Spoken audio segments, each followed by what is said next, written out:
welcome to During the Render. That's what I'm going to call this podcast, because that's what it is.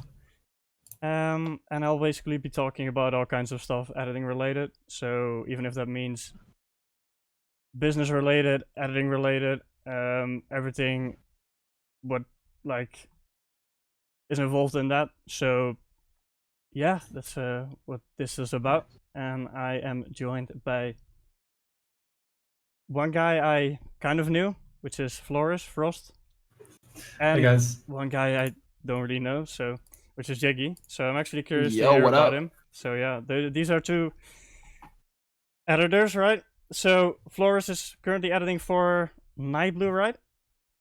Correct, yeah. Yes, Nightblue, and Jiggy is Trick to G's editor. Yep. Yes, That's sorry, me. gotcha. I mean, if you guys have something to tell about, please share. I'm actually curious to hear about you. Well, yeah, okay, I'll go first. Yeah, Yeah, I've been editing for 6 years now, of which 3 of them are in this industry. Whoa. Work for a ton of people, and I'm now honored to be working for Nightblue. I've been enjoying it for as far as I've worked for him. Mm-hmm. So yeah, that is me. Dude, 6 years is insane. Holy shit. Like, how old were you when you started? Oh, I was when I started. Yeah. Well, 20, I think, because it was 3 years ago. So I'm now 23. So yeah. I got you. So you basically started as a hobby, right? That's what you're saying, because you said you started 6 years ago. Yeah. Well, 6 years ago, it was I started studying media design Oh, shit, yeah. in the Netherlands. And there I basically learned the basics of everything when it comes to video editing, Photoshop, Illustrator, everything that Adobe provides, and Cinema 4D. But in my last year, I really wanted to explore more on the league scene and all that stuff, the esports scene actually. So yeah, that's how I started. It's actually a really interesting transition, I think. You actually went to school for this, right? Mm-hmm. And then you decided to transition, or was that something you've always been interested in? Well, I have always been my main reason why I went to this school is because I really enjoy entertaining people, making people laugh. So at first I really wanted to entertain people with 3D animations. I would love to work for DreamWorks or Disney or something, but I came to a conclusion where it was if I were to make at the time those Minecraft animations, for example, were popping up, I was I remember those. Yeah, imagine being those. able to make those. Mm-hmm. So it was I made one of those, and it took me 3 weeks to make a 1 minute video. So I was I need to find something better. And then I stumbled across channels I Will Dominate, I'm a Cutie Pie, Nightblue even, and yeah, from there I actually started from the ground up to where I am today. So how did you you can jump into if you want to, Jiggy, on this. I mean, no, you know what? I'll ask Jiggy first, because we can actually jump into some topics right now, but I don't even really know Jiggy, so... I bet. What's up, dude? Tell me something about you. Tell me something about me. You want to know the first thing about me? My career started because I published a fucking meme on YouTube, and it actually popped off, and now I'm here adding memes to videos. I'm not gonna lie, my story is fucking very short. I saw a meme. I wanted to do. I did. My teacher taught me it, and then fast forward 2 years. I used to watch Trick 2G on the daily, and then I look at the description. For some reason on a specific video, I'm looking at the description. It's oh snap, we're looking for a video editor. I'm oh shit, this could be perfect for me. I apply, I get the job, and that's it. That's it. Wow, so you basically had your first hit with a meme, and then you just applied, and you're basically working for the same guy ever since. Yep, wow. That's it. Wow, dude. Wow. I don't have thankfully though, a lot of other editors, like I wasn't really in the community when I first like started. Like it was actually other editors who reached out to me and were like, "Oh, hey, how's it going?" And like they talked to me, and then like through like certain like from bouncing from like group to group, I'm like, "Oh, well, now I'm here." You know, I friends with Frost, Jinx, Davis. Like I'm just yeah. So you're that one guy that basically skipped the whole line of everyone, just took the back door. Yeah, yeah. In front of everybody. That's basically what you did. Dude, wow. It's so weird when people like fucking message me, like personal message me on Twitter, and you're like, "Yo, you're in a great spot. How do I do what you did?" I'm just like, "Well, I can't really help you there, dude. I was super lucky." I'm the wrong guy to ask. You shouldn't ask me about this.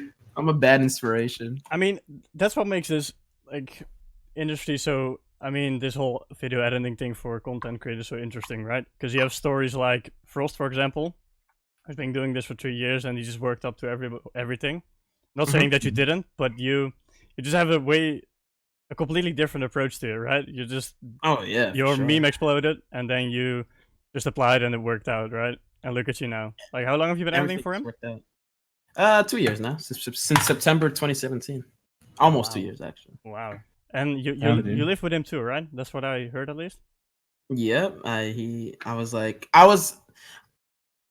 was actually because of the fact that it was him. Like I actually had a lot of other, thanks to him, I had like other opportunities for other people, for other streamers and shit. They're like, "Oh, we like what you do," and then I was like trying to move out because everyone wants to move out. So I applied. I actually started working for other streamers.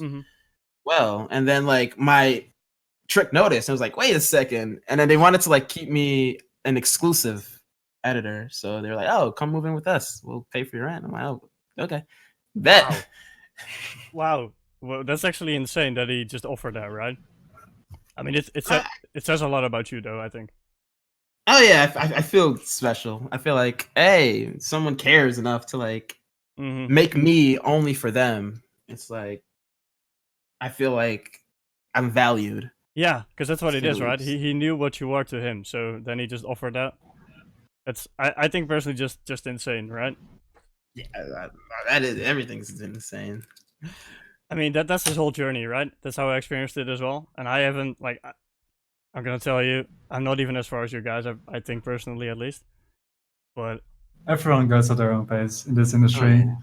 Yeah, that's something that I hear a lot too, right? Is how do you get where you are right now, right? And I hear stories from Frost, for example, right now, that he took 3 years to get where he is right now. And then stories from people that get to their desired client in a year, right? I think it just doesn't matter. It just doesn't matter. Like, you should just focus on yourself and be the best thing you can be, right? And over deliver wherever you can, and you'll be out there in no time. Oh yeah, for sure. Let me bring up two things actually, because this is actually a good. I like this conversation. Oh yeah. Oh god. I feel like this industry is a creative industry, and like any creative industry, the music industry, the director industry, it's everyone goes at their own pace. Everyone has their own unique thing that they bring to the table, and like, for instance, if you guys don't know, it doesn't matter who he is. This is rapper called Pusha T.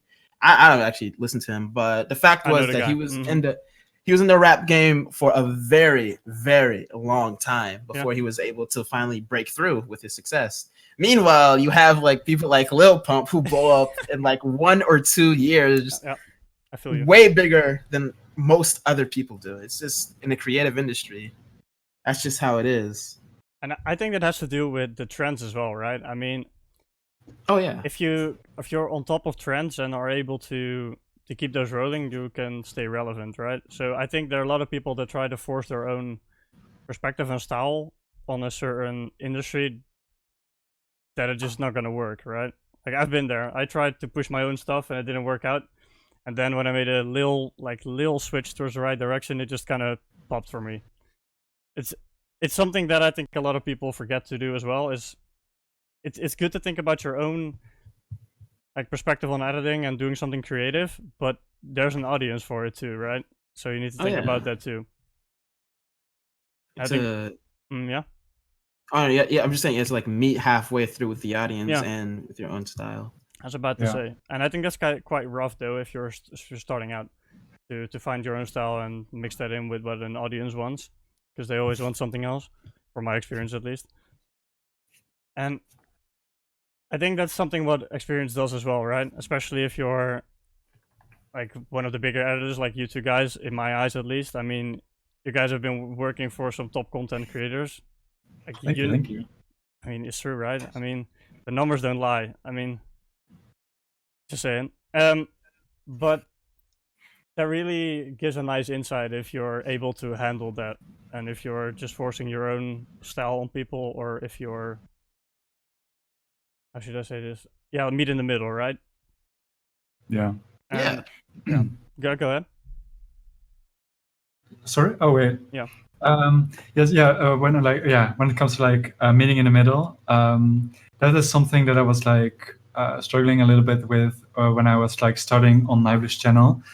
It's like a lot of like an editor, of course, wants to show what he or she is capable of, but this is, for example, something that went wrong a couple days ago, where someone was like, what he did was super good, but it didn't fit the style that was already there. So on one channel where he was like popping off, people were like absolutely so grateful for his editing, and then he went to Nible's channel and he just got shit on because it was not what people were used to. So really, there you would have to like meet the middle where it's like you use your own style, but ensure that the style that already is there on the channel itself, ensure that you like mesh those two good enough so that people don't feel like they're watching something they aren't familiar with. I feel you. And I think that's always something interesting, right? Like respecting the audience and what they like to watch. And that's what I think is always scary when you're working with someone or some organization for the first time. If you're not like 100% sure what the audience wants to see, and you're like, I hope this works, and you're always in that mindset, I hope this works, and you're like kind of insecure. And then that moment when it uploads, you're like, oh boy, oh boy, I can't wait to see that comment section. And then you open it, and then you're like, scroll this couple of like scrolls down, you see the view count, like, all right, the dislike ratio, oh fuck, oh fuck. And then you're scrolling down and you're, oh yikes, this is nope, this is not gonna work. At least I've been in that position, right? So yeah, it's hard lessons, right? Because people on the internet don't give a shit, right? So they usually just say what they think. They're ruthless. They really are. Yeah, they are. And I mean, if you can't handle that, and especially if it comes to being creative, right? Because we value what we do, like we put our heart and soul into that most of the time, and then you just get shit on like that can break you. Yeah, for sure. If you're like really like focused on like this, what I'm doing right now is good, and then it turns out not to be good, it is that can be pretty hard. Well, I wouldn't really say heartbreaking, but it is like a pushback, you know, like it isn't really helping. But of course, just learn from the experience. I currently like at first I was like, oh man, I really need to like strive to like show my own style and nothing but my style. But I already quickly learned like that is not the way to go. That's gonna get you down. That's gonna like not only just get the client to be like, oh, dude, just change it up a little bit, but also that the views will go down because people are not familiar with what they're watching anymore. I feel you. Yeah. You know, I feel like there's a big reason on that. Big reason for that feeling. Like, I feel like that's what happens when you attempt to collab with when you're editing with someone. You're essentially collabing with someone on a content project. Yeah, I feel like basically like if you had your own channel, it would be all you. Like people would come for you and what you're familiar with. It's 100% you. But when you decide to work with someone like a streamer, then it doesn't become only your project anymore. You're using their content, you're changing it, you're adding, you're making it your own. Not making it your own, but like you're really like pretty much holding hands, and everyone has to like give a finger. If that's like a good analogy. Yeah, I feel you. No, you're right. Yeah, I feel you on exactly. that. That's true. And that's like how are you able to manage that when you're starting out, right? That's like a whole mindset switch that a lot of people can't handle. At least that's what I see around like people that are starting out, that actually are transitioning from a hobby perspective of actually creating with their own like creative ideas in mind, and the audience just comes to them, so they watch it for them, right? So they don't really have to point out those fingers, right, or something of that nature. And that whole mindset switch kind of introduces that heartbreaking feeling, I think, at least. Like that soul breaking perspective on that thing, I think, at least. Yeah. Well, I feel like that. Well, Yeah, go ahead, go Frost. on. No, you go on. I feel like that's a really good, like, I feel like that's a really good lesson in total. It really teaches it teaches you like what everything really is, like what you're supposed to do. Like now you have to start making a decision. Let's see. Let me go look through all these other videos. What is the audience like in the history? What is the audience? What does this audience didn't like? What can I change to really enhance his experience? What can I do myself? Like what can I bring to the table with my unique things? Because you know you're not the same editor as before. There's a reason why there's a new editor on the channel, but now it's like now you have to figure it out yourself. And I feel like everyone should go through that because that's like a nice breakthrough. Maybe especially if you're going from channel to channel, I feel it's great. Like you learn about audience preference, you learn about switching your own content, how to really stretch yourself creatively in every direction. Yeah, that's actually good. That's actually a good one. I actually like that. That's true. And how should I say this? I think it really changes the whole mindset of. I mean, yeah, it's this whole internet thing, right? That a lot of people say. I mean, people like blaming each other, right? Let's keep it at that. And then certainly you're the only one that is responsible, and especially because a lot of people are quite young in this industry, right? That are editing here. Oh yeah. And then having that responsibility and that whole mindset shift being thrown in their lap and like hoping that they accept it. I think it's a nice filter to see which ones stay and which ones leave. I mean, it's the filter that probably works in one day, which is actually quite interesting, I think, just to have that hard of a filter. But I think that shows how resilient some people are in this industry, I think. Especially when it comes to online content. Yeah. Yeah. I agree. It's, yeah. But I mean, I said something about a responsible mindset, right? Like, I assume you both create content on your own, right? I mean, saying you don't really create one video with two people, right? Outside of the other content creator. I try to sometimes if I come up with like a good idea. Oh yeah. It's like what I normally do is like Nightblue has, of course, there are like certain elements in the videos that people find familiar. Like for example, whenever there's like an intense moment, you have like those speed lines. You have the certain sound effects that you hear every now and then, and those are like things that will. Like trigger the like, oh shit, I know that I'm now watching a Nightblue video because I'm seeing this kinds of stuff. So I include those to like keep that familiarity in the video, and then add newer and more relevant memes to it to give it a new vibe, you know, like to ensure that it isn't the exact same thing as the previous video, basically. Yeah. I mean, that's always a nice creative challenge too, right? I mean, that's what I think that keeps this industry so fresh. Is like this whole content thing, at least. It's like it's always changing, and you need to adapt all the time. And if you don't, you're kind of you're left behind. You're left behind. But how do you guys stay motivated during those phases? Because I mean, it's always a challenge, right? Like you never know what you're gonna find out when you wake up and open Twitter and you see like something happen, and you're like, oh. What can I do with this? Like, can this creatively impact my work? That's always what it is, right? Yeah, I think it's for me, like, well, how do I say this? Like, I really enjoy reading comments from people saying like, "Oh, I really enjoyed this," or Mm-hmm. like new takes that I like do on the videos. I like I stay motivated because I know that if I succeed in doing something good, I will be rewarded by the audience, and seeing those comments will keep me going to make more and new stuff. Mm-hmm. That is basically how I stay motivated. All right, so it's basically the people that watch your like the videos you edit are basically the drivers of your motivation, right? So if something doesn't work, it's like whatever, I'll try something else and see if that works, right? Yeah, Like that whole exactly. mindset. I got you. I got you. And Jiggy? How do I stay motivated? Yeah. It's been hard lately, but I mean, you could talk about it. I'm actually curious to hear why.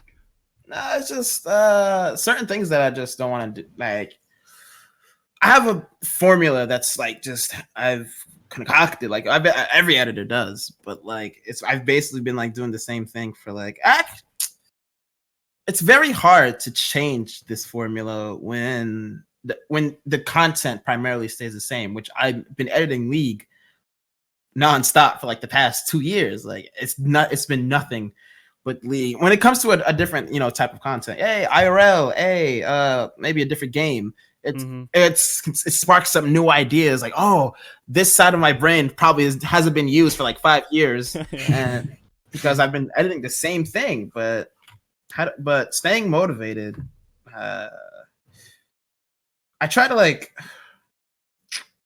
I guess I really don't look at comments that much anymore. Honestly, I did when I started, but not anymore. But Mm-hmm. now, what I do to stay motivated is I just like think of it. I just I don't know. That's a hard question. That's a hard question. I mean, I can understand why in your perspective, right? Like you said, you've been editing like the same content and you have like this whole formula figured out for yourself and you're just following that, right? And Yeah. I mean, I can see why that can be quite a struggle if you're like not really triggered by new ideas and new perspective on things, right? So, Oh yeah. I mean, I can completely see why, and I'm lucky that I can. Able to create edit different types of content. So that's why I was actually wondering about your perspective on it because you've been editing so long on the same thing. I guess I feel like there's definitely pros and cons when it comes to editing for the same person. Like you can build up a relationship with them. You can bond with them a bit more, and like especially if I live in the same house as him, I have like a whole new arsenal of tools that I can use to make the videos more interesting. Especially with IR, I can just ask him, "Yo, stand in front of this green screen, do this for me real quick." And we've actually done that before. But there's also cons that come with it. Like I can't like. Some days maybe I just won't have like a new idea anymore. Like I just can't think of anything off the top of my head because it's like being in a relationship and you have no more left to talk about. It's like, yeah, it's gonna happen. Oh, that's a good We way to talked say about it. everything. Oh, that's actually a good way to say it. I agree with that. And especially, yeah. Wow, what can I say to that? You're right. Wow. Yeah, but those days happen, right? I don't think it's possible to stay motivated every day, but Oh no. how do you accept those days, right? You have to put I've come to terms with it. I know that the video I make next probably won't be my best video. And that's just the way that it has to be. Because there's no way like I'll always give it 100% of my effort every single time. Like if I have an idea, I'll add it in, give him the deadline. Like if I have enough time, I will add it in. I'll never be lazy, but I know that this video, it was kind of stale, but I did what I could, and I just keep on moving forward with that mindset. Like there's no way like every video can be like 1 million views or something. That's just all I'm saying. Like sometimes you just gotta like, put it on autopilot, and that's the best you can do. I feel you, and I agree. I agree, and it has to do with deadlines and stuff too, right? At least that's from my experience. And I mean, you work for some people that have some really tight deadlines or really strict deadlines. I think, right? Like when it comes to upload dates. I mean, I'm not really put in that position yet. Luckily, I don't know if that's luckily, but I think it's that'll change that mindset for sure. Like you said, autopilot and go, right? Yeah. Yeah. Mhm. How do you like do you have a like you said you have a certain formula, right? And I think both of you have when it comes to creating Yeah. content. I Like, mean, that comes with yeah. a certain time that you usually work on a video, right? Mhm. Yeah. So you usually just schedule that in and just go, or how would you approach that? Wait. What, like my time frame, like how I do things, you Yeah, for mean? example, I don't know, like how would you schedule your like process? That's basically what I'm asking. Oh, right. So what happens? Basically, I receive footage at the end of one day, and then I ensure that I have everything cut up, and like at least a basic story going uh, before go to sleep. Cool. Yeah, it's pretty difficult, but it is worth it. Then I wake up, I just start, like I have in my mind already like certain basic stuff that I can add, like stuff that, as I said before, it's like the things that make a night blue video a night blue video. Like I know certain sound effects that will always give that like that trigger of like, hey, I know this video. This is a night blue video. Mm-hmm. So from there, I already have like some sort of like base where I can work from. So I don't always have to be like innovative in ways, but whenever I have like the chance to be innovative, like for example, for my upcoming video, I for example saw a video uploaded by Ninja on his Twitter. I was like, that reaction was pretty good and fit in one of the scenarios, or like one of the moments in the video. Mm-hmm. I'm just gonna add it. So that moment, no one ever has used that in his video before, in like an Nightmare video. So in those, like, yeah, basically, so I keep everything familiar with like stuff that has already been used. But if there is a chance to use something new because of like a meme that came out, like it's trending or whatever, I will try and implement that in the video. All right. So just just for me, so I know I kind of know your process, right? So I mean, wait, don't even get me started on time zone difference in your case, right? I mean, you probably Oh, do that yeah. during the night, right? Well, it is well, half. It's like everyone, of course, works whenever they can. Mm-hmm. I can't be working at 3 a.m. Like that is something that I also like see a lot in this industry. Is people as editors have such bad like sleep schedules. Like Oh some yeah. people going to Yeah. bed at 7 a.m. I mean, I have been there too, and I can understand it. And it sometimes seems like it works out better, but I just can't. I've talked about this with Jiggy like maybe like a week ago, Mm-hmm. where we were like, I noticed whenever I woke up after 10 or like 11 a.m., I just wasn't as productive. I didn't have any motivation, or like just thinking of new things to add in videos. Just it wasn't there. I really need to wake up around like 8 or 9, yeah, preferably 8, just to ensure that I have the motivation to go and do the whole video. You know. Yeah, I actually agree. I think that's really important. I'm actually in the same boat. Like I've been there too. I've edited for like 16 hours a day and I slept 6 and like the whole process, right? And went to bed at 7 a.m. and like it works in the first few weeks when you feel productive, but Mhm. then after a few like months of doing that, you just get hit by this mental thing. At least for me, I just got hit really hard, and I went in like a little slump, and I was like, "Fuck, I need to change something," you know. Then I changed that Me up, too. and I like fixed that with my sleeping, like a decent sleep schedule, like waking up at 9 every day, like that really fixed a lot of love for me, at least. Me too. And I think it's really important, indeed, that you have a decent sleep schedule to stay productive. And I think for you that's also interesting, right? Because you make sure you cut out a story before you go to bed. So that means you go to bed with the story in mind, and then you wake up fresh with that idea still in your head, right? Exactly. I Or think like I write them down. I think it's really powerful to do that. Actually, I really like that. I don't know how do you do it, Jiggy? How do I do it? Yeah. Honestly, I procrastinate a ton before I actually end up doing it. Like, It's actually funny. I always end up cutting it close almost every time. But like, usually after clipping a video, I just sit down, fucking. Yeah, everyone knows that boring part. But like, usually, I'm known for like doing these meme intros a lot. It's like it was like one of the special things I brought to Trick's channel, and I'm still doing it to this day. I've done like 300 of them. Oh. I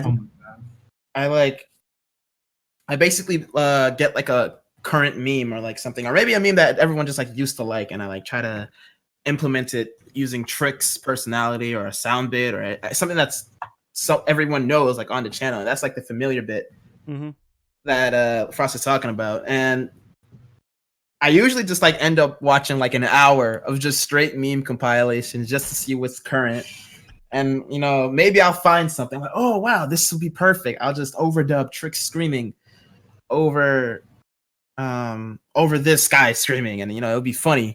And I feel like that's one of the reasons it was something that made me unique, but it's also something that really demotivated me a lot, because now people are really expecting these things, and now I have to do it every time. Every single video, I do it every single time. And sometimes it can take 3 hours to find something. Sometimes it can take 10 minutes. Sometimes it takes no minutes at all because a fan sent one in. A viewer can send it in, and I can just use his. And after that, I just try to like fill the video up with like also some more memes. That's really what my brand is. Just memes. I try to add some more. Just memes, just like tons of green screens, sound effects from Vines, quotes, just like quotes from movies. Like that's really what it all is for me. I just like take. No, go ahead. Go ahead. Oh, I just take like whatever. I expose myself to this type of this type of content, this meme content. Like I follow memes on Twitter, people who are funny, so that I can kind of like soak in this kind of like energy, and then maybe like when I'm editing something, like 4 minutes into the video, I'm like, oh wow, I saw this sound effect on Twitter, I could use this, and then I download that from Twitter, I put it into the video. It's very dependent on like what I've seen, so that's how I edit my stuff. I think it's really powerful, right? Because you make sure that your environment basically reflects what you're making, right? Oh yeah, that's one of the. I think that's one of the biggest things to keep a creative thing going into a certain like road, right? If that makes sense. Yeah. Like your environment is everything, right? If you're not like exposed to a style, in your case, like following all these meme people, or I don't know, like what other people do, but if your environment doesn't reflect that, it's not gonna work out in the long run, at least. That's my perspective on it, at least. I feel like that's the case for like a lot of like creative people. Like no, actually no, I feel like that's the case for like almost every creative person. You have artists who go out to fucking Africa so that they can like really ingest like this new environment, this new culture, and they'll go back home and write a song about it or something. Or like, oh, I just got out of a relationship, let me fucking make a song about it. And that was their environment. That was their experiences, like their stimuli, I guess is the way to say it. Yeah. And I feel you. I agree, actually, because I think even a change in environment, even if that means you go out for a day, I don't know, like hiking or whatever, that can do so much for your creative state, right? Especially if you're like creatively blocked, for example. Like I've had this happen to me when I had to, like when I was kind of forced myself to do certain things, and I wasn't really sure how to approach it, and then I just went out and it just helped me out so much. So even that little change in environment does a lot, and even an extended trip, for example, can do a lot to your creative state, which I think is just wow. I think just wow. Even thinking about it, what I can do to a creative person, right? Just this whole transition to all these creatively insane ideas. Like, do you guys do that often? Like travel, for example, or to get I personally creative ideas? I try to like get out of the house. You mean, or yeah, or the Google Maps travel? I actually want to talk about that. Honestly, I want to talk about sure. like the kind of Yo, okay, not every editor, but most editors I know and their lifestyle is fucking trash. Because you're getting to a fucking room with the blinds closed, just staring at a screen for 8 hours with no human communication, with stressed deadlines and this creative pressure. I feel like being an editor isn't good for the soul, is the way to say it. Mm-hmm. It's like everyone's depressed. Everyone's underpaid.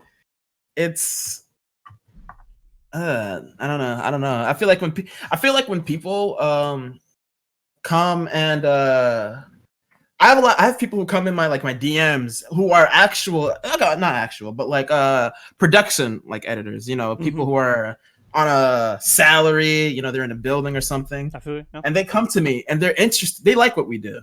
Like, oh, they're looking at us from far away. You're like, oh wow. Oh, these people on YouTube, and they come to me like, hey, I kind of want to get into this, and I'm not going to lie, I tell them not to. Mm-hmm. I tell them not to, because like just the way that editors just go about doing things, about like just the lifestyle is trash. It actually, I'm trying to say, but it's actually true, and I think not enough people talk about this, because I think it can actually like mess up your mind like really hard if you don't watch out. Oh right? yeah. And what you said, like this closed environment with the blinds closed, or like no lights on, just your monitors on, and then having that DM from your client saying when is it done. It can get in your head, especially if you're not like the type of person. I mean, like nobody is that type of person. I think nobody, to a certain extent, nobody is able to handle that. And yeah. Oh no, you go ahead. All right. Well, I mean, everybody, like you said, is like that depressed mindset. Like, oh yeah, I can do this for 2 weeks, and then I have a down period of 2 weeks, and then I'm fine because I like went out with family, or went on a trip, or whatever it is. And when I see that, I'm always like, why are you not combining these two to make it work for yourself, right? And I don't know, like not a lot of people are used to that lifestyle, I think, of being able to combine that in a decent way. And it's probably because we're young, I don't know, but... Oh yeah. For me, like I was struggling with this too. For me, the thing is I do have a friend group in real life, but a lot of my friends are online. So, and I also absolutely enjoy gaming. Now lately, not really anymore as much as a few of my friends as well. But if I wouldn't be working, I would still be in my room behind my PC, staring at my desktop, because I would be talking with friends, and other friends of mine in real life, of course, don't live as close as the online friends that I can hop in a call and talk with 5 friends, like easy peasy. So I always had the feeling that I was working for some reason, because I was always in the same environment, sitting in the same environment. So I think a lot of people might have this feeling too. I'm not entirely sure, but like you finish a video, you send it over, and you're like, I'm gonna take a week vacation, just enjoy myself, gonna play some games, gonna talk with some friends, and you do that. You have fun. You play games. You do whatever you want to do with your online friends, and then after a week you start working again, and you're like, did I actually have a vacation, or did I just do whatever I normally do as well? Like, you don't. I never feel like I'm on a vacation if I actually take a break from editing videos. So what I now do is whenever I finish a video, I just go for like a bike ride, or take my longboard and just cruise for like an hour, just inhale the fresh air, like try to completely separate myself from the video and the whole work environment, go more to those in real life friends, and also have like different hobbies. Like, for example, currently I've been following Spazzy, for example, for like maybe 4 years now or something, maybe even 5. And he's currently doing like gardening stuff, like stacking those saplings, you know. Mm-hmm. And that's what I've been starting to do now. And it's actually really fun. So I'm just trying to find my way, find hobbies to do outside of this whole industry and like behind the PC, just to ensure that my mental health basically stays rested whenever it gets the chance, you know. Mm-hmm. And it is really important actually, especially because most of us are transitioned from a hobby perspective, right? Like we like games and we edit, and then we just combine the two, and voila, we are content editors, right? And now we Mhm. associate our computer with work. That's basically Yeah. what it ends up being. And if you don't have like a side hobby outside of what you usually did, which was probably like gaming or doing whatever, Exactly. it's not gonna work like you said. Like you sadly have to go outside, like open those blinds and inhale fresh air, you know? It's just how it is, sadly. Especially if you want to Yeah. keep your mental health in a decent state. And even if that means something simple, like I don't know, like going outside for a walk or whatever it is, like going to the grocery store to get something, I don't know. Even if simple stuff like that doesn't really have to be a hobby, but I think a hobby really helps to keep your head of things, especially when it comes to stressful, creatively stressful things like we do. I mean, you guys do. I don't really call myself creative, but I think that's just a thing that a lot of people miss, especially in this day and age, right? Like all these younger people are really drilled to work hard, you know, be successful, blah blah.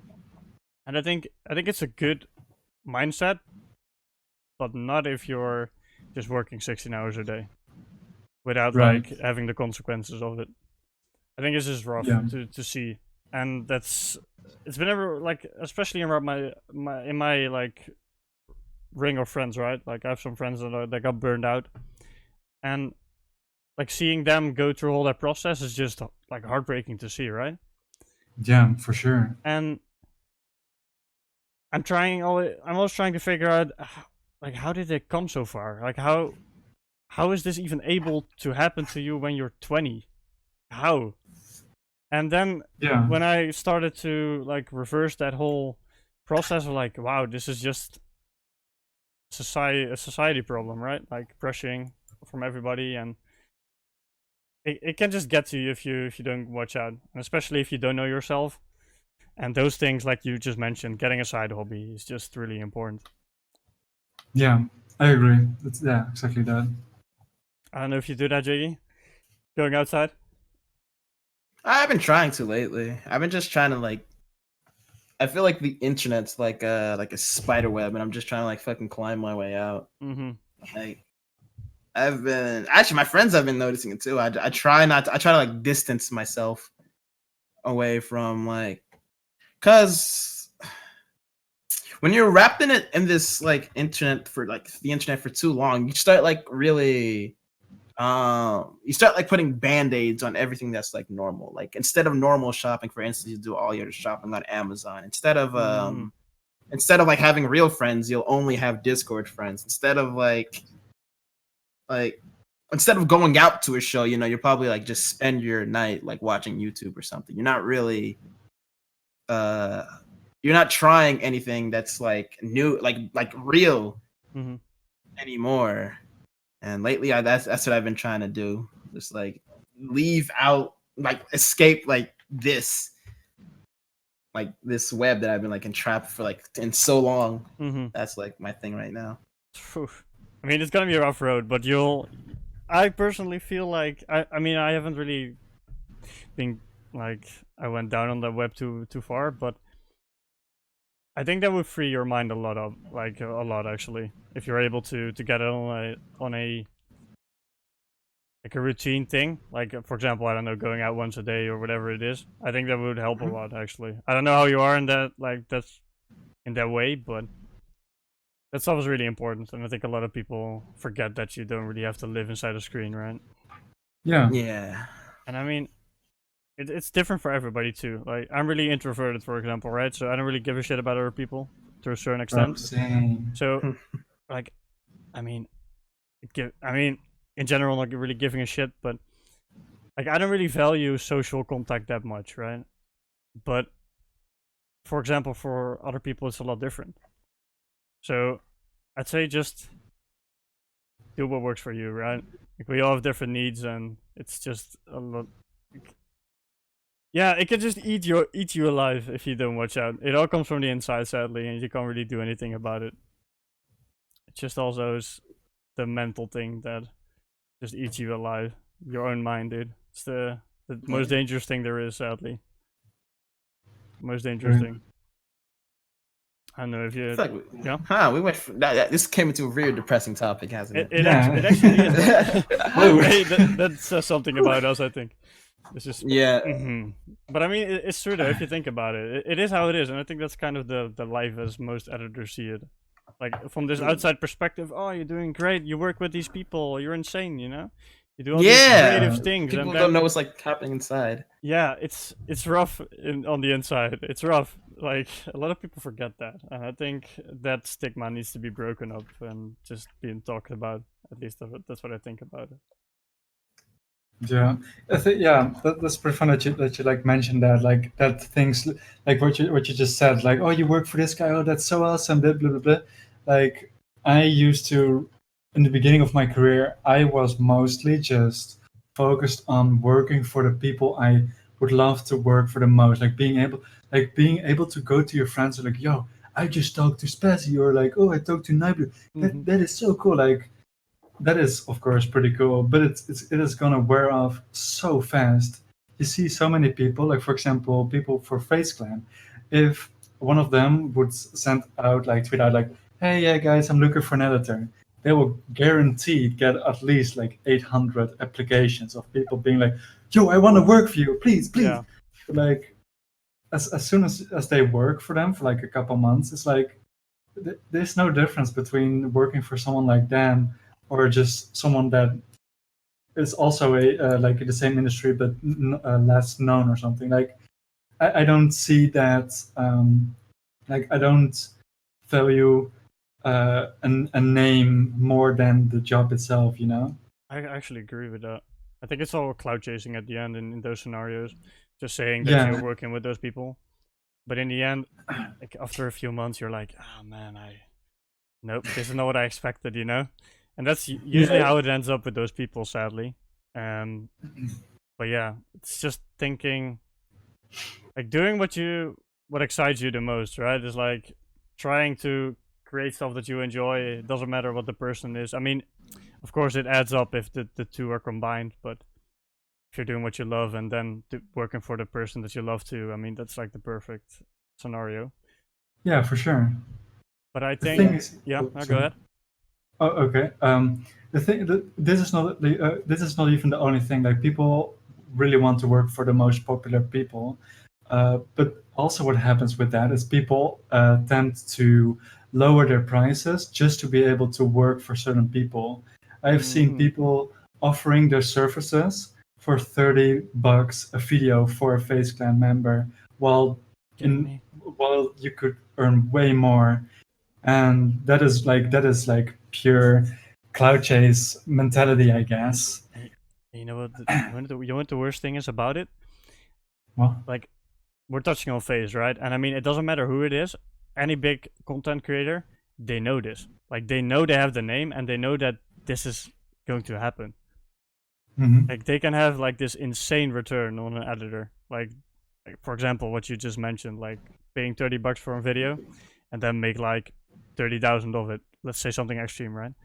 Like, that's insane if you think about it. And not even to mention that the whole market will probably do the same, because most younger people have no clue what business is.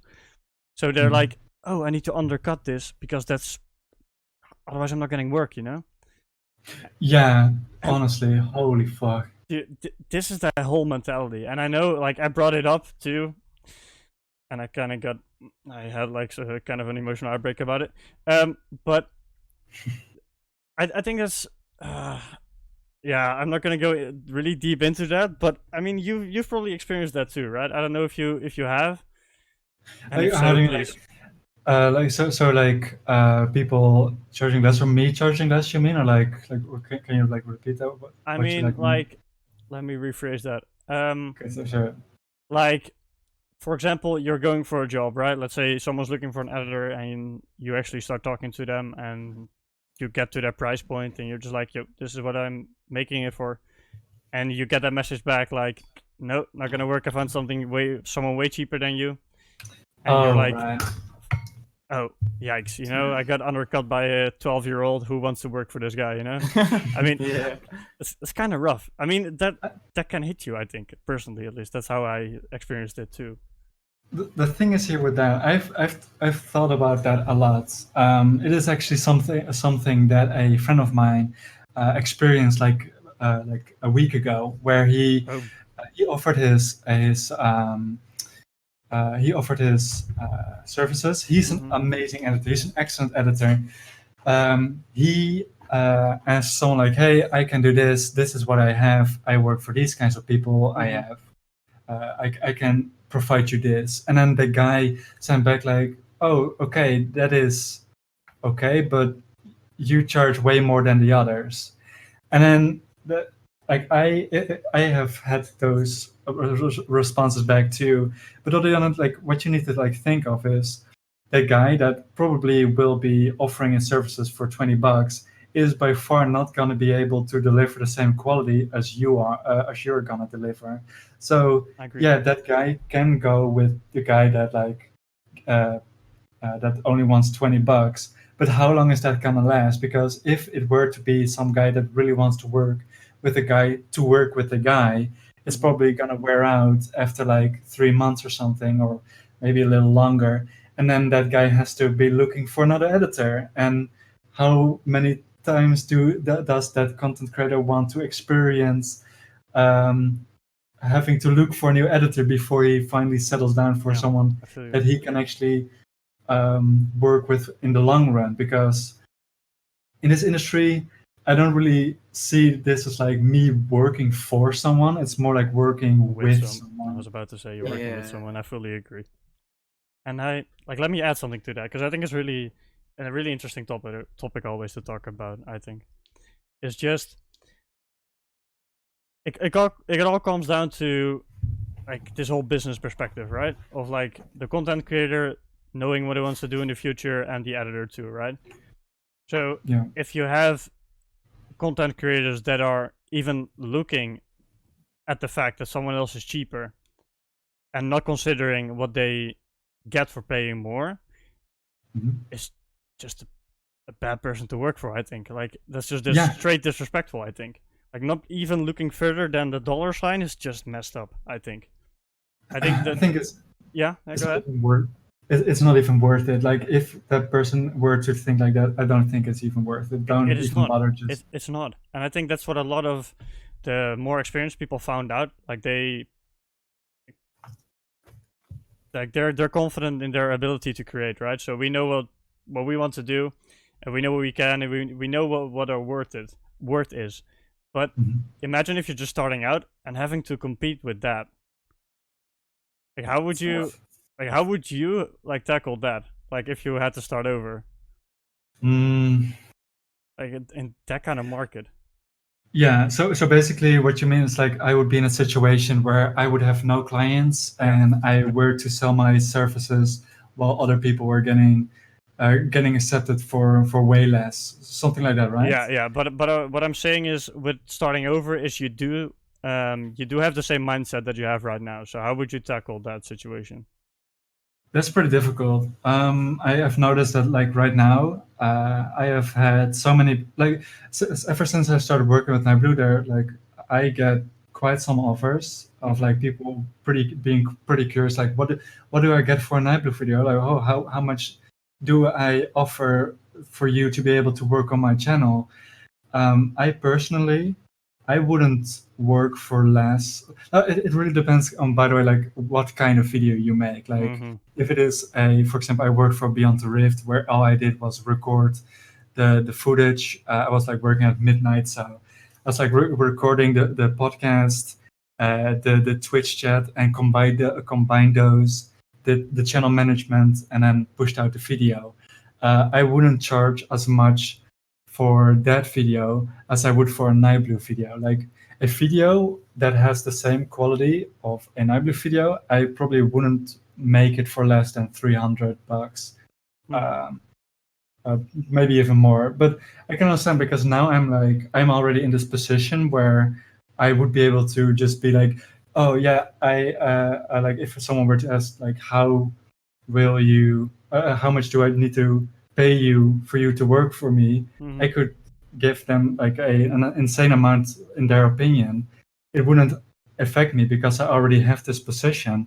But I think if I were in that position where I would not have a client, I would try and really convince them on what the profits will be, like how my editing has affected certain clients, what I can offer them, how people reacted to my videos, like both to how the people perceive the content creator and the editor, and try to really convince them on that, to like, yeah, you can go and hire this guy for $20. That's no problem at all. But if you want the premium package, like I feel you. I see where you're going. Go ahead. then it's like this will be the result. Then I think that's how I would like try and tackle the thing. And also, if there were to be like, no, I'm gonna go with the $20 guy, then that's completely fine, because then that person, that content creator, wouldn't be worth it in the first place. Because in this industry, it really is like, you as an editor, you really are the person that determines, at least on like partially, how successful a person can get, like how successful a content creator can get with like your benefits of editing for them. So if that person doesn't really care about that, then why why do you even want to work for that guy if that person doesn't care about you now? I feel you. I mean, I don't know if you have a perspective on this, Jiggy. I mean, you haven't. Don't think you've been in that position, right? Yeah, that's why I haven't been talking. I don't know what to input. Yeah, I feel you. That's all right. That's what I thought. So I just asked to make sure. Yeah, what you just said is like really, really powerful, right? Right, and I think a lot of people don't add that perspective to their creative. It's just understanding what the other party gets. It's like, all right, I work with this guy, not for this guy. I work with this guy towards the same goal, because that's his content, right? He makes a profit, and I take a margin or a certain dollar amount for that too. But understanding that perspective of the creator is, I think, the most powerful thing that could get you towards the best clients out there. Because like the best content creators think like that. They know, oh, an editor is really important for my content, for the reason that it saves me time, and he has his creative input, and together we make this product, right? And then knowing that outside of your like creative bubble, if you're not open to learning that, it's gonna be a rough ride, I think. Yeah, for sure. And you will be stuck in that bubble of, I need to undercut like $30 people, sadly, to make something. And that's how it is, sadly. And I mean, we're a little bit older probably than most editors starting out. But if you wanna stay here, you gotta learn that business perspective too.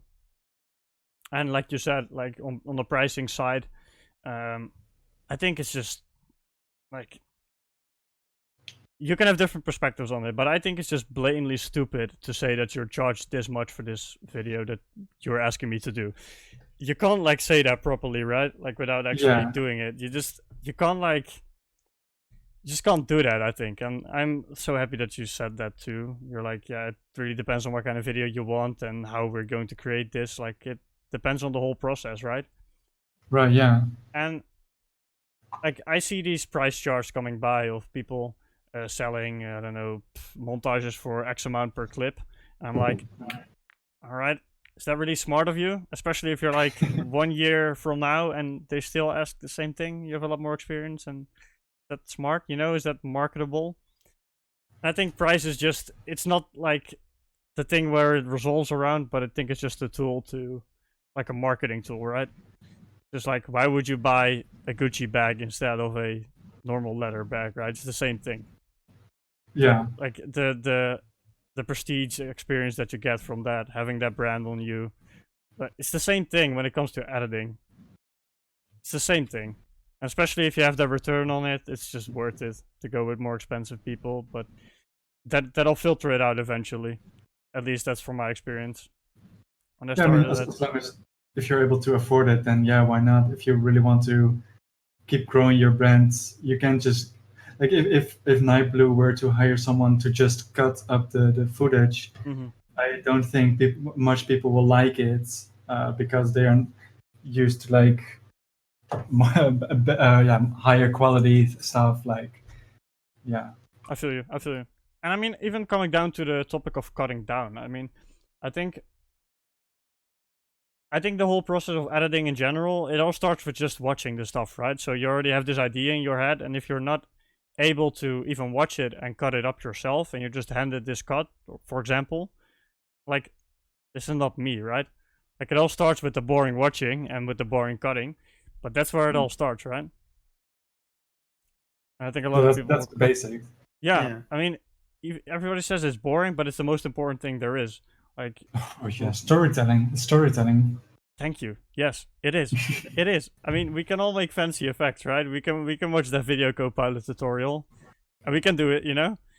Mhm. But like making a fundamentally good story is also something that a lot of people miss, and I think it's yeah, you know, it is what it is. But there are a lot of points that I think that a lot of editors that are starting out just need to figure out before they settle down on actually wanting to continue this editing journey. I've thought about that a lot too. Uh, like how much should you charge for your services? Mm-hmm. This is something that a lot of people have been asking me. I'm pretty sure both of you have had those questions too. Like, yo, Oh yeah. what do I charge? What do I charge for my services? Mm-hmm. And there's like for example, there's this one guy that I was like, hey, can you edit my videos? I can give you $25. It's like, I mean, I can open my Premiere for you. That'll help. I can turn That's on my it. PC if you like. No, but it's like it's like, yeah. So in this industry, in general, the money is just really low. Not just because people are not willing to pay much more, but because a lot of people just don't have that money. Mm-hmm. For example, a friend of mine, he did the same study as me. He is currently making like promotional videos for companies, like mainstream companies. Yeah. Not even like big companies, just like promotional videos for random companies. Gotcha. Mm-hmm. He gets per video. He works on them like a week, not even that long, but like just like sometimes that week he films it, he like edits it a little bit, adds some stuff.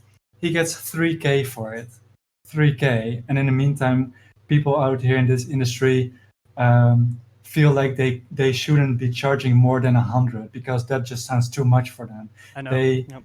And something that with that too is like, I can understand that like 100 sounds a lot. Like you can buy quite some nice stuff from $100. Mm-hmm. But in the Netherlands, oh yeah, you know about it too, Ryan. Mm-hmm. Taxes.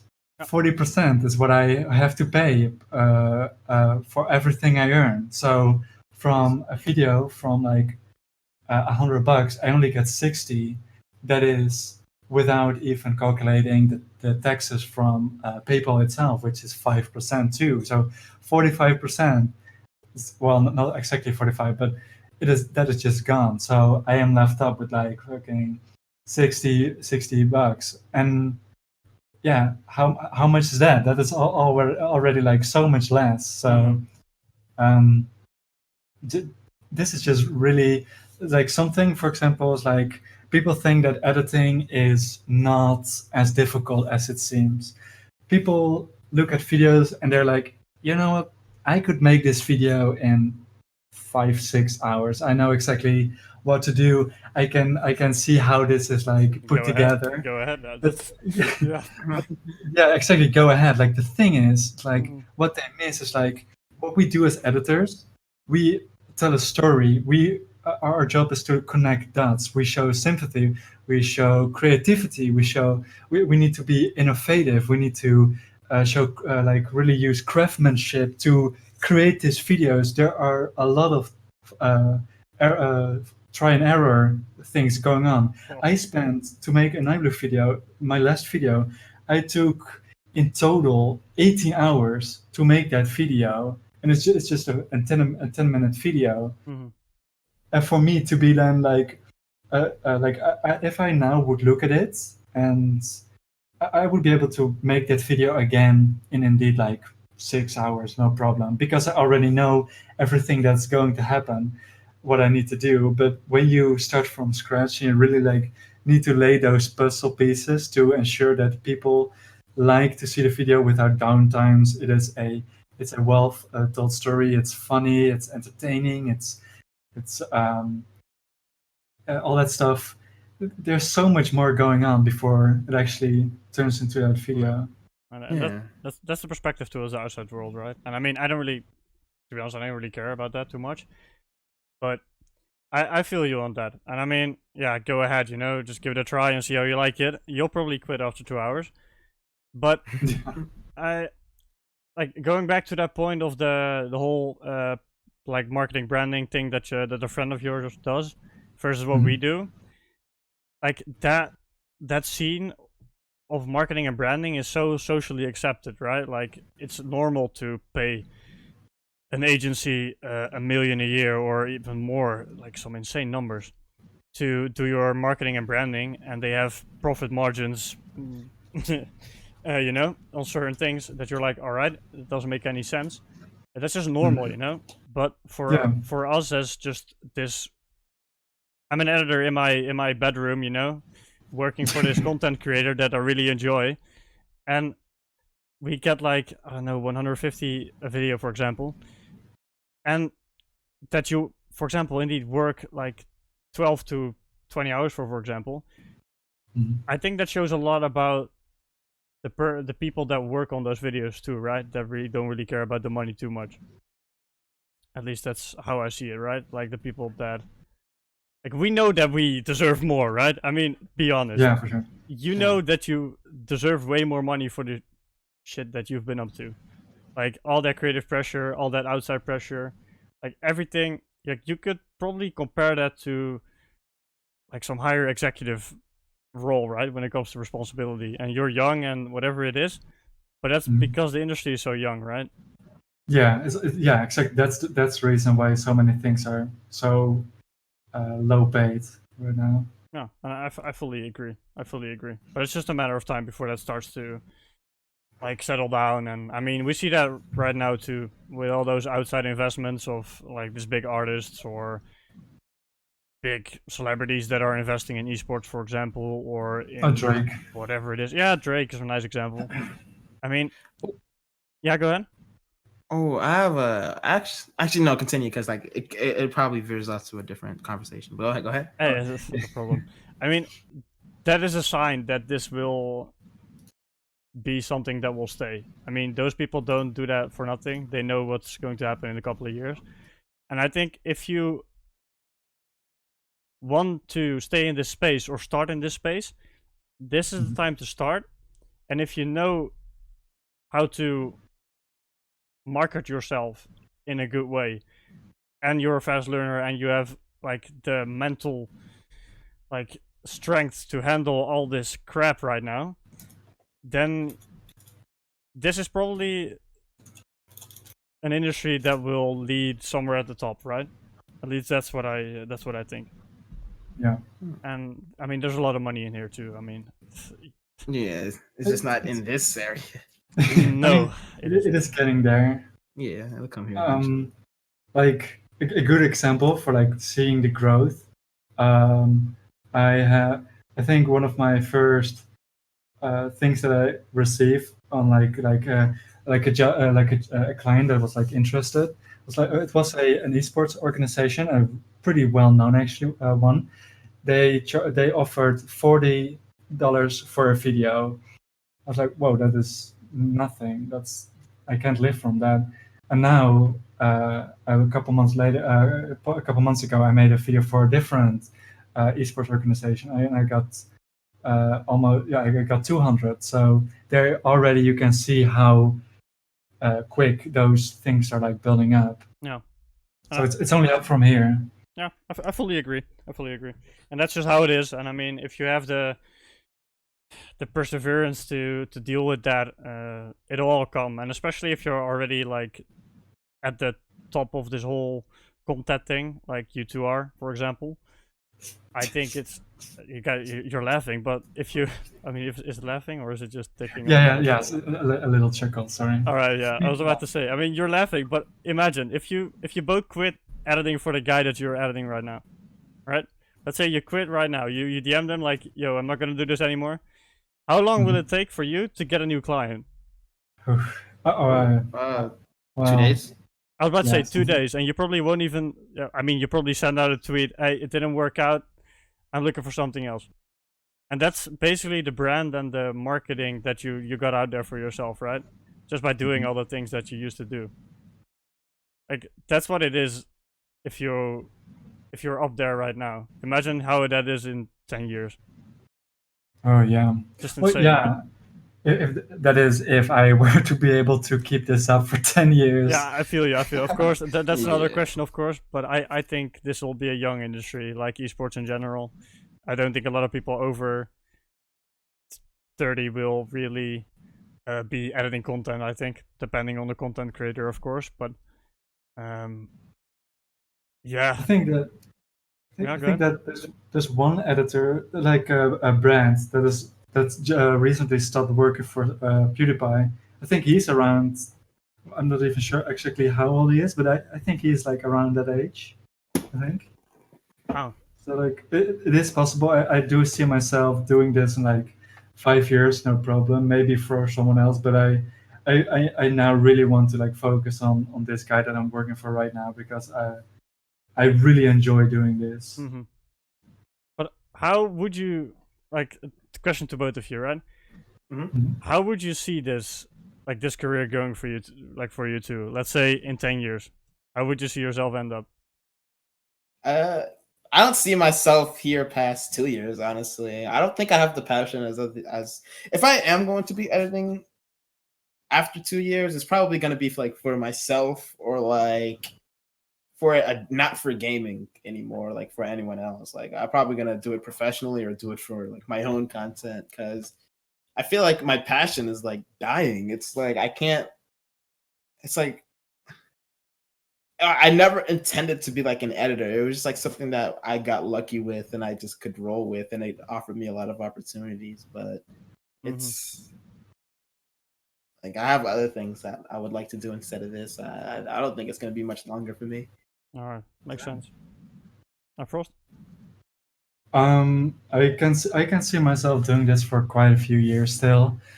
Like League, I've been in this scene in the League scene like for as long as I am doing this job, and I still see myself editing League for maybe a year or two.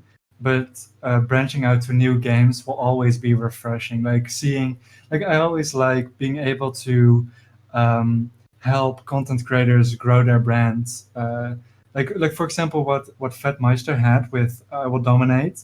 Mm-hmm. I idolize that relationship between the two so much. That is so cool to see. Dude, it was like actual goals. It was so cool to see the two like interact, not only like between each other in real life, but also in the videos themselves. It was just magical. That's how I can like describe that, I think, with one word. It's just so that is something that I'm like really striving for, to like have the same quality of like editing the videos that I make, like really give the videos a vibe that you don't see often, you know, like it isn't just your casual highlight video where your typical League of Legends player is owning the other team and just winning with like 21 to 2 KDA, you know, like Mm-hmm. it being like a real story, not really around the game that he's playing, but more like around what is happening, you I know. feel you. Yeah, Yeah. the team around it, right? I feel you. Yo, I feel like the best content comes from the best relationships, honestly. Yes. We see it over and over in the community again.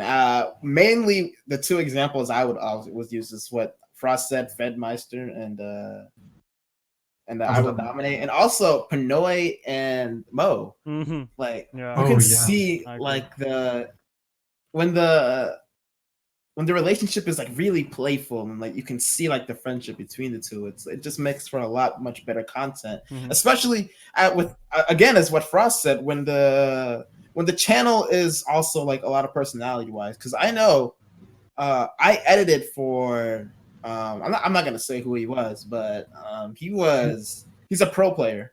Mhm.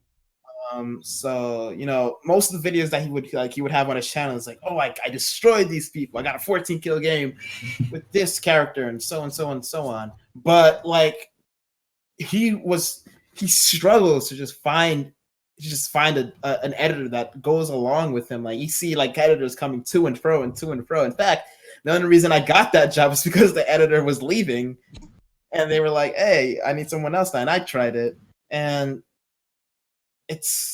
I feel like just the best of content just comes like the best of that just comes from the best of personalities. I And fully relationships. agree, and that's what you said too, right? Like earlier with the connection that you have to have with the guy that you're working with, or the content creator organization, whatever it is at that point. I think that's what usually fuels the passion you have too, right? Or the motivation you have. I think if you, like you said, there are a lot of like pro players that want to get into this whole content thing, but yeah, how are you like doing that? It's just so black and white at that point. At least that's how I see it. I think having that connection, like Frost said too, that could, like, I can see why you would be able to see yourself doing this in like 10 years with having such a connection. Like I can see that. Yeah. I think it's beautiful just to see that. I think probably the only industry that has that. I think Especially- transparency. I feel like especially if you have that connection, it's no longer just like a simple employer-employee relationship. So they'll make sure to take care of you if you decide to make your career also part of theirs. You know, they'll make sure that you're like well kept for, Mhm. and you know you're not like still like getting paid the measly amount that you were before with other people if you have that relationship. Yeah. I fully agree. I think that's, yeah, but you know, good luck finding that. Oh yeah, that shit is rare. Yeah, you barely see that. I mean, you just stated the two most, I mean, probably the only really good examples, I think. I think finding that match is just so rare, but when it happens, it's like gold. Yes. I think it's just straight insane if it happens. It creates so much good content, and I think, yeah.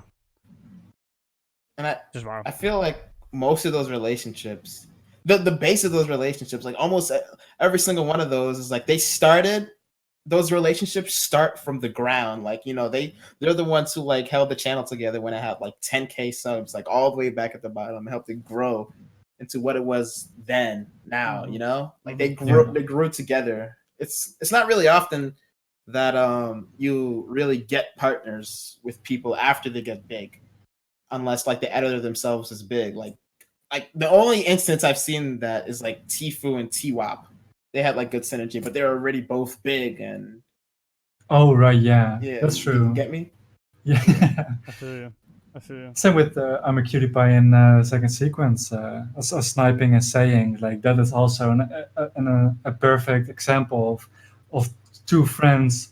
Like I'm a cutie pie was like we're looking for editors and he wasn't really able to find one, and then he just hired one of his friends, which is second sequence, and those two popped off, been like some of the top. Content creators on the platform for like or on like the leaks in the leak scene for so long. Oh yeah. So yeah, that's one of the pioneers. Definitely. Yeah, for sure. Definitely.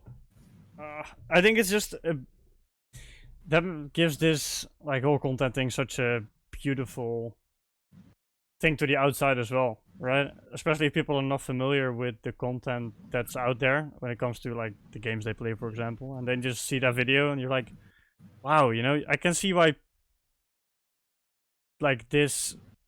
I don't really call it an industry because I don't really see it that way, but whatever. I'll just say industry is. It's like so. It creates such a connection, right? Like with the creator, the editor, if he knows what he's doing, and you can create this really intimate connection with your viewer, even if it has a million views, which is, I think, so wow. Like with every each one of them, like with every viewer you have, and that's what I find really fascinating about editing in general too. Is what you said, Frost, is that creating that connection, right? Yeah. Yeah, it's like when I was like, whenever I was watching a video from, especially I Will Dominate and Fat Mice, I had that feeling.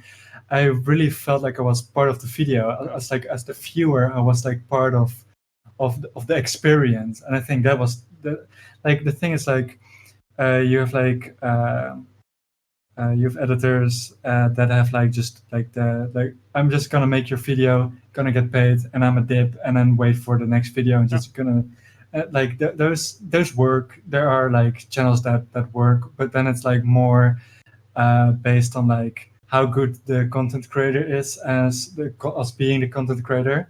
But I think the best way to like get people to be like, or this is like, for example, what PewDiePie did. He had also that same vibe going with Brad, like, and people, the amount of posts on the PewDiePie subreddit that were about Brad, like all the memes that existed, like came from out of the ground from the whole like Brad 1, Brad 2, Scythe 1, Scythe 2, all those kinds of memes. Yeah. Those were probably at least a factor of like people feeling like they were like being a part of that video, because it wasn't just the video wasn't just focused on one guy and what that guy was playing, but more around what was going on.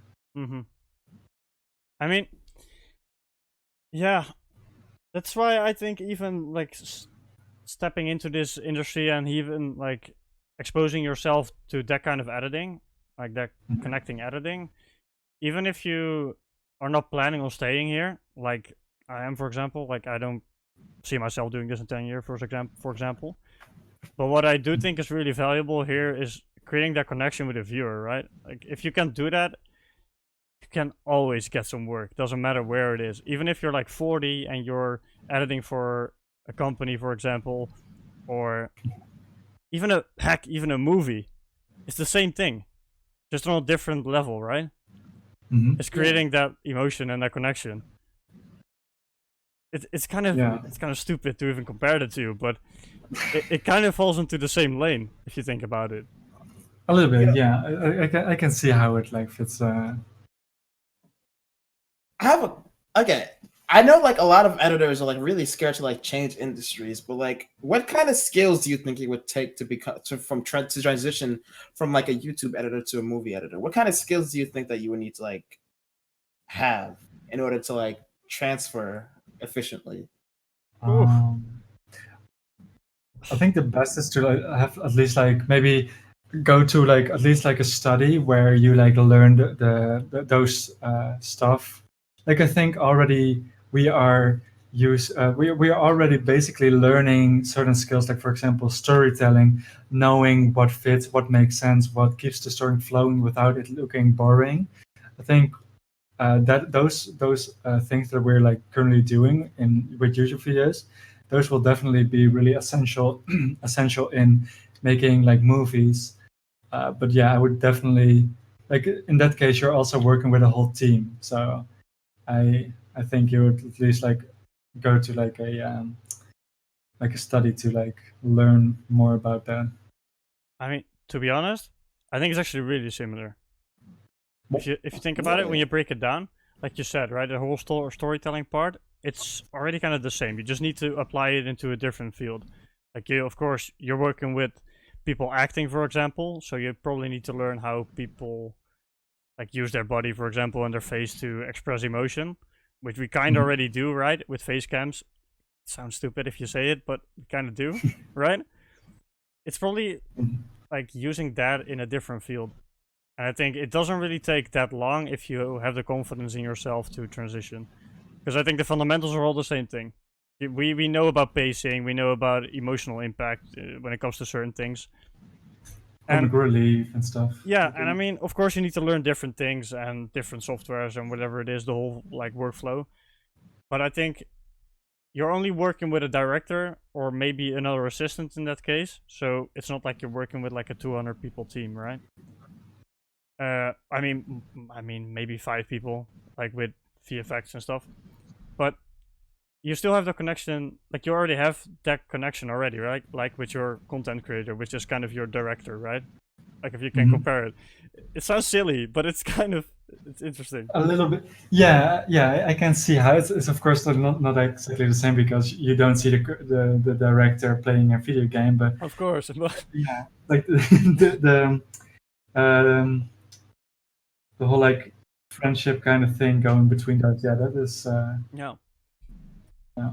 I think it's really similar. I think it's not easy, not hard to transition. I mean, I don't think it's hard. You just need to, like Elvis mentioned in the chat, it's also about connections too, right? Like, how are you going to make that connection? I think that's the hardest thing about transitioning is just getting your connections out there. That's probably the hardest part, is finding people that are already working in that field. Which is, yeah, that's probably the only thing. I think fundamentally, how stupid it sounds, if you're wanting to edit like movies or branded content to some extent, I think being a content editor is not a bad step at all. Like not at all. No, it'd be it's a pretty good start to like I think I've like said it before on Twitter. Like I probably want to like start doing stuff like what that friend of mine is doing right now. And I think that what I'm doing right now definitely will help me a lot when I'm actually going to be making those videos. Like I probably won't need long to fully adapt to what he is doing. And that's true. It's just getting the workflow down and knowing what things to use, you know, just different. Let's say that the fundamentals are the same, it's just different tools to work with. That's the only difference, I think. Yeah. But I really like that question, Jiggy. Thanks, by the way. I like that. Yeah, thanks. I was just interested in your guys' thoughts. I think this is just a great question. I think a lot of people have that barrier too, right? Like, oh, am I like restricted to this lane of editing, or nah? You're not. I think you're not at all. It's just different tool set. The rest is all the same. The rest is all the same. I can see that. Oh. I need to drink some water. My God, my throat, dude. Yeah, same here. Water break feels good. We should get some like background music going whenever this like a water break. Oh, where's your sponsors at, man? Dude, this is my first episode, dude. I tried, dude. You know what they said? What is your audience? What is your viewership? Yeah, then I was fucked already. I had no clue what to say. Okay. I was like, yeah, I have editors that watch. And they're like, okay, yeah, who are those editors? I'm like, they're young. I don't think they like your product, dude. I'm sorry. And then it was over. So that's basically how it went. So that was pretty sad. So no sponsorships at all till this day. Sadly, so yeah, it's bad. But I could do some water break music. That's a good one, actually, Frost. Nice. I mean, it's been 1.5 hours. I should probably wrap this up for you too. I mean, you all probably other things to do too. Sleeping. I like my sleep too, actually, and I still need to do some other things. So, let me wrap this up by this one last question, right? Right. Yeah. So go ahead. With your position and situation right now, right? So take a step back, think about your position right now. If let's say this guy just starting out sends you a DM and you only let me phrase it differently. He sends you a DM, right? And asks you for advice. And you can only answer with one thing. What would you say to that guy? Like an editor would. Yeah, like a starting editor, he would DM you with like, "Do you have any advice for me?" And you could only say one thing. What would you tell him? Wait, I think that's a really good Practice. question. Yeah, practice. I mean, the thing is, like, in this industry, a lot of people doubt you. A lot of people. My parents haven't been like supportive. They were really like trying to like get me to into an office where I was like working from 9 to 5. But if you really put your mind, your soul and effort into this career, you can definitely get it to work. Like, especially when you're starting and you want to learn. The way I learned, that's pretty funny actually. I learned certain things from Rai School. I just downloaded a Naibu video 2 years ago and just checked how, for example, the guy would zoom in. I would try to recreate that zoom in. And then from there, be like, okay, so this is how I make a zoom in.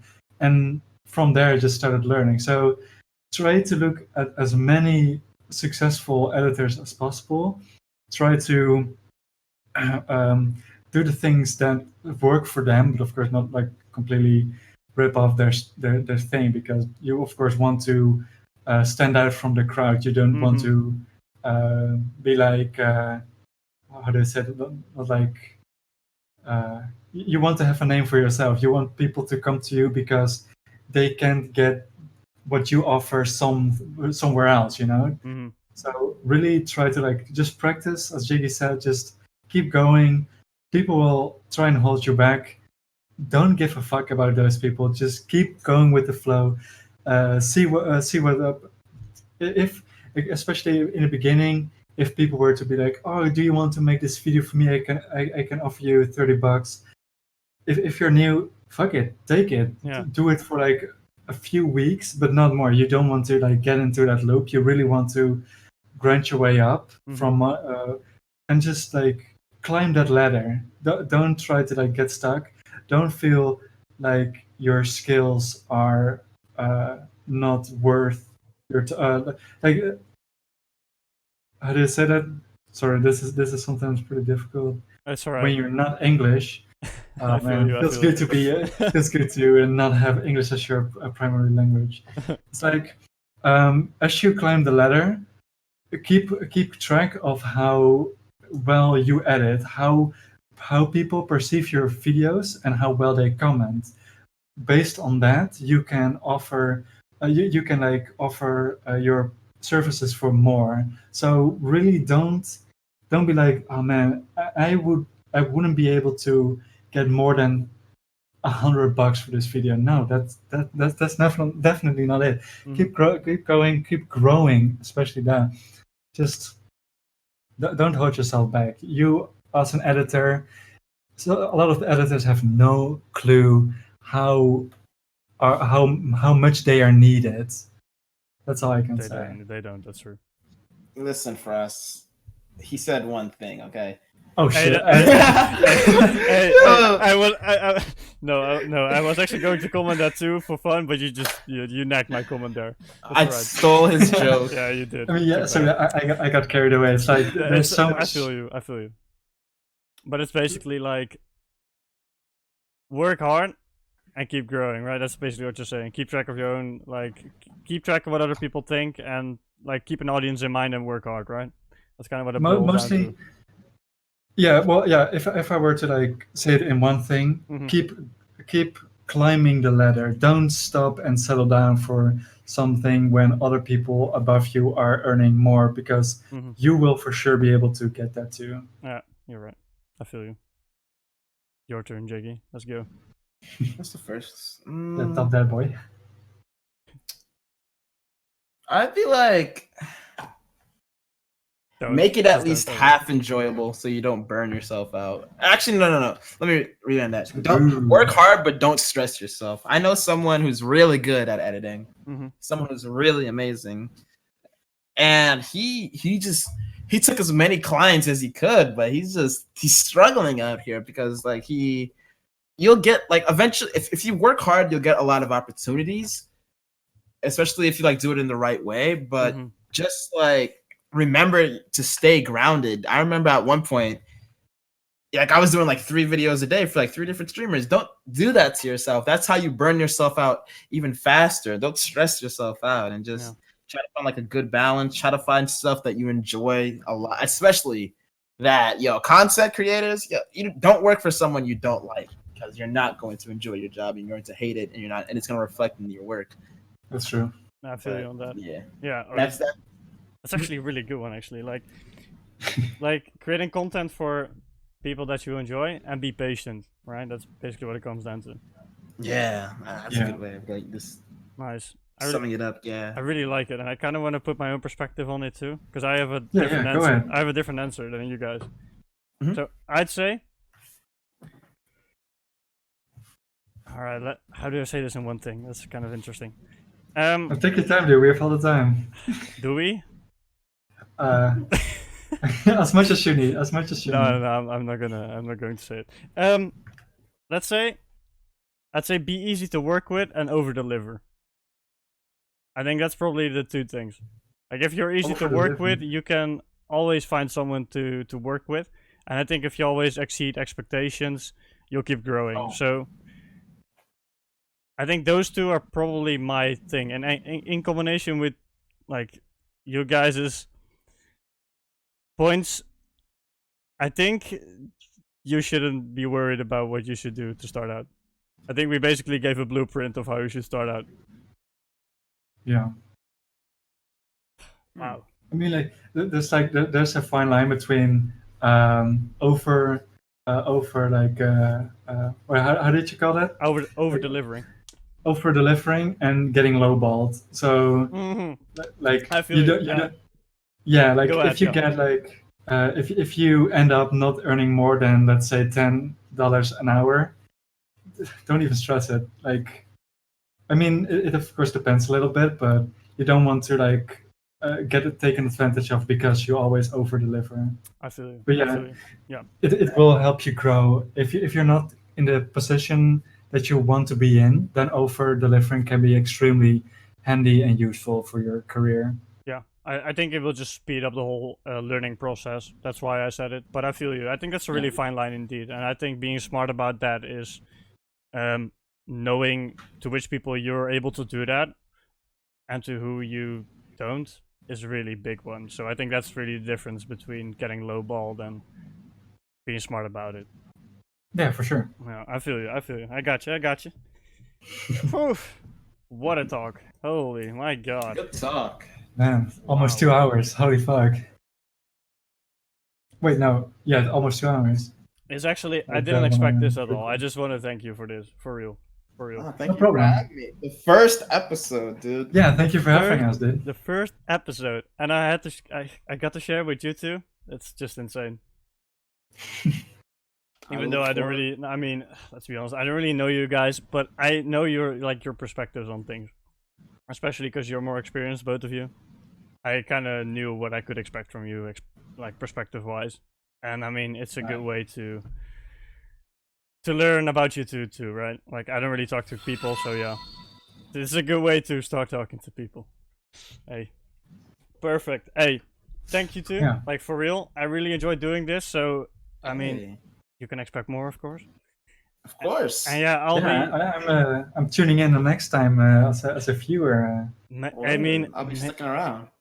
thank you. I appreciate it a lot. I mean, I'll see what the feedback is in the end, because that's I mean, the best thing to keep improving this. But yeah, I think this was great actually. I really liked your perspective on things, and that's what I expected from you too. I mean, not to like, I don't know where I was going with this, but let's cut it out here. I think it was just great. I think this is what the community needs too. It's just people talk about shit that people don't really talk about, which are these things usually. Like, again, thank you very much. It was the first episode, so yeah, I hope all the people that watched enjoyed it too, because I really did, and I'll definitely be doing more. All right. Yeah. You're welcome, and thank you for having us again. Hey. It's been a pleasure. The best to you, my man, and Jiggy See too. ya. Hey, see ya, guys. See ya. The first episode, my boys. The first episode.